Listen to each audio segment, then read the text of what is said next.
Caractéristique de la race de Nova Scotia du Ptoling Retriever. Parce que les paires courent autant qu'ils nagent lorsqu'ils paient, ils sont plus petits et plus agiles que la plupart des autres récupérateurs. Leur construction puissante mais compacte leur permet de se précipiter sans relâche, de sauter et de récupérer avec la queue toujours en mouvement.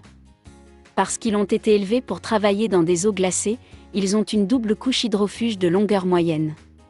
Un pelage plus long n'est pas approprié pour un chien de travail, bien que les plumes de la queue doivent être longues, ce qui ajoute à l'emphase de la queue qui remue. Une flamme blanche, la poitrine, le bout de la queue ou les pieds sont caractéristiques. Histoire de la race de chien Nova Scotia du Ptoling Retriever. Depuis le XVIIIe siècle, les Européens utilisaient des chiens pour payer, en moyen anglais signifiant « attirer ou leurrer » les canards dans les filets. Le péage est fait par les chiens gambadant le long du rivage, chassant des bâtons et disparaissant parfois de la vue, une activité qui attire des canards curieux dans la région.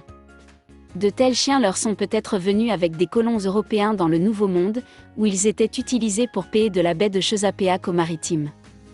Le Nova Scotia du Ptoling Retriever a été mis au point dans le comté de Yarmouth, à l'extrémité sud de la Nouvelle-Écosse, au début du XIXe siècle. Initialement connue sous le nom de Little River Duck Dog ou de Yarmouth Tollé, la race est devenue plus tard connue sous le nom de Nova Scotia du Ptoling Retriever. Il a été reconnu par le Club canin canadien en 1915, avec 15 péages enregistrés cette année-là. Les premiers tollés sont arrivés aux États-Unis dans les années 1960. Tempérament de la race de chien Nova Scotia du Ptoling Retriever. Comme il sied à un chien élevé pour jouer et récupérer sans relâche, le tollé est très énergique et ludique. Vous ne pouvez pas lancer une balle une seule fois pour un tollé. Tout ce qu'ils font est fait avec brio, que ce soit l'obéissance, l'agilité ou simplement se promener dans le pâté de maison. Ils sont alertes mais pas hyperactifs et peuvent s'adapter à de nombreuses circonstances. Ils sont affectueux et gentils, mais les jeunes tollés peuvent parfois être trop bruyants. Ils sont bons avec les enfants, les autres chiens et les animaux domestiques. Les paires peuvent se méfier au départ des étrangers, mais se réchauffer rapidement. Ils apprennent vite et sont généralement disposés à plaire, mais s'ennuient facilement et peuvent alors être un peu têtus.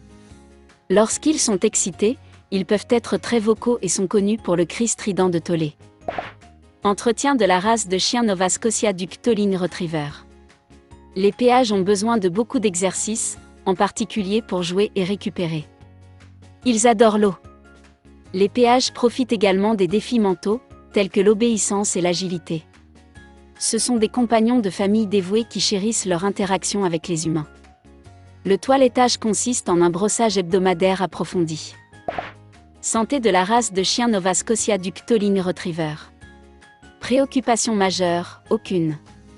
Préoccupation mineure, CHD, PRA. Occasionnellement vu, aucun. Test suggéré, hanche, œil, ADN pour PRA. Durée de vie, 11 à 13 ans. Avertissement concernant la race de chien Nova Scotia du Ptoling Retriever. Remarque, bien que les caractéristiques mentionnées ici puissent souvent représenter cette race, les chiens sont des individus dont la personnalité et l'apparence varient. Veuillez consulter l'organisation d'adoption pour plus de détails sur un animal en particulier. Avant de commencer à regarder la vidéo, n'oubliez pas de vous abonner à notre chaîne. Vous pouvez nous soutenir en vous abonnant à notre chaîne et en aimant notre vidéo, et être informé de nos nouvelles vidéos.